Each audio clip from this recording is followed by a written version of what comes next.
Once I had a home, a war-torn home on the edge of the sea. Though it was not my people's choice to be there, torn from the Holy Land by the British, who thought they had a right to decree. Now even that right is being taken away from me. We are being driven from our humble homes by the shores of the Mediterranean Sea. Israel and the USA now recognise our land as of strategic importance. They envision a US naval base in Gaza for their interminable wars of aggression in the Middle Eastern region. Access to the sea means ports for warships.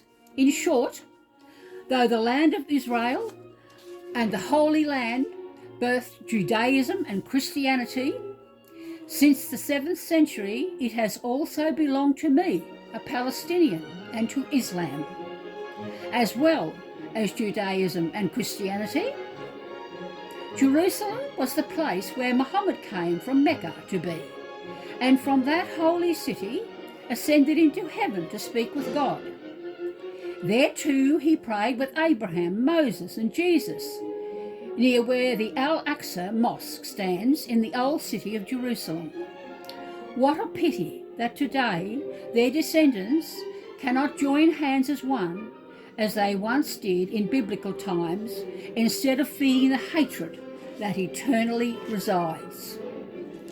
The British Empire in 1948 divided up our land into separate states: Israel, the West Bank, and the narrow confine of the Gaza Strip, into which we were all pushed and shoved. Jerusalem is a holy city, sacred to Palestinians, Jews, Muslims and Christians all revere it.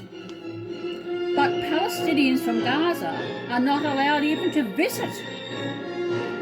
To our sorrow, we are forbidden access to our holy sites. Now we must turn to Mecca and pray 5 times a day, not Jerusalem as we did in the old way. Every day of our lives it is a grief and frustration we must bear.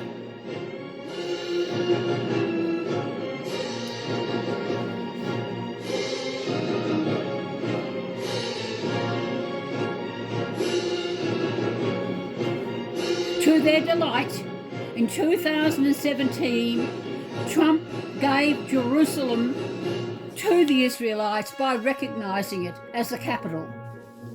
That only humiliated, frustrated us and exacerbated the Palestinian fight, and gave the Israelites the licence, as they see it, the God-given birthright to claim our land as their own and drive us from our homes, steal everything we own, our personal belongings, drive us away.